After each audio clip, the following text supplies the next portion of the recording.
দেশের বহুল আলোচিত অভিনেত্রী মেহের আফরোজ শাওন বান্ধবীর বাবাকে বিয়ে করে নিজের বিবাহিত জীবন নিয়ে কম বিতর্কের শিকার হননি অভিনেত্রী ও সঙ্গীতশিল্পী মেহের আফরোজ শাওন। তবে এবার সামনে এসেছে শাওনের বাবা মোহাম্মদ আলীর দ্বিতীয় বিয়ের তথ্য।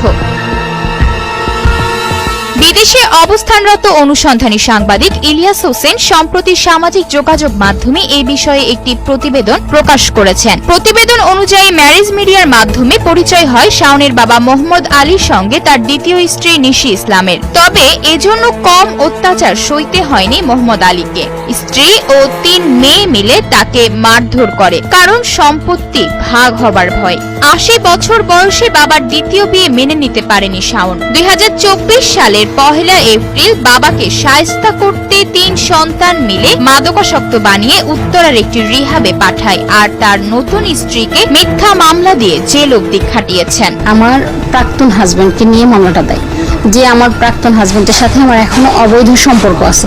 এই মিথ্যা মামলাটা শাওন নিজেই দিচ্ছে এবং নিজে ইচ্ছা করে মিথ্যা কথাটা লিখছে। বাবার থেকেও সন্তানেরা যেন বেশি প্রভাবশালী। শাওনের কথা মতো নিশিকে জেলে নিতে ডিবি প্রধান হারুন সহ প্রশাসনের বেশ কিছু উচ্চপদস্থ কর্মকর্তা ওসিকে ফোন করে মামলা নেওয়ার জন্য চাপ দিয়েছিলেন। বাড্ডা থানার তৎকালীন কর্মকর্তা ইয়াসিন গাজী এই বিষয়টি প্রতিবেদককে নিশ্চিত করেছেন।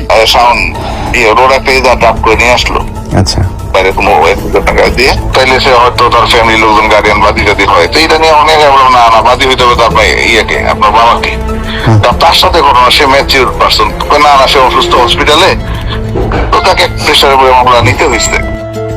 শাওনের ক্ষমতার দাপটে মিথ্যা মামলায় টানা ৬১ দিন জেল খেটে বের হবার পরও শাওন নিশিকে স্থায়ীভাবে জেলে রাখার চেষ্টা চালিয়ে যাচ্ছিলেন। এদিকে শাওনের বাবা মোহাম্মদ আলীকে তার দ্বিতীয় স্ত্রী নিশির বিরুদ্ধে মিথ্যা সাক্ষী দেওয়ার শর্তে রিহাব থেকে ছাড়িয়ে আনা হয়। আদালতে মোহাম্মদ আলী দণ্ডবিধির ১৬১ ধারায় একটি জবানবন্দি দেন। সেখানে তিনি বলেন তার সাথে নিশির কখনো বিয়ে হয়নি। নিশির কাছে থাকা কাবিননামাটিও ভুয়া বলে দাবি করেছিলেন মোহাম্মদ আলী। প্রতিবেদককে নিশি বলেন তাকে মামলা চালিয়ে যাবার হুমকি দিয়েছিলেন শাওন। আওয়ামী লীগ না থাকলেও তাদের হাত এখনো অনেকটা লম্বা, এসব বলে ভয়ভীতিও দেখিয়েছিলেন। অনুসন্ধানী টিমের সহায়তায় বনানীর একটি হোটেলে আইনজীবী ও পরিবারের কয়েকজনের সাথে বসে নিশির সঙ্গে কথা বলতে রাজি হন মোহাম্মদ আলী। গোপন ক্যামেরার রেকর্ডে দেখা যায় বিয়ের বিষয়টি স্বীকার করেন মোহাম্মদ আলী। সব শেষে নিশিকে ক্ষতিপূরণের শর্তে বিবাহ ছিন্ন করতে রাজি হন তিনি।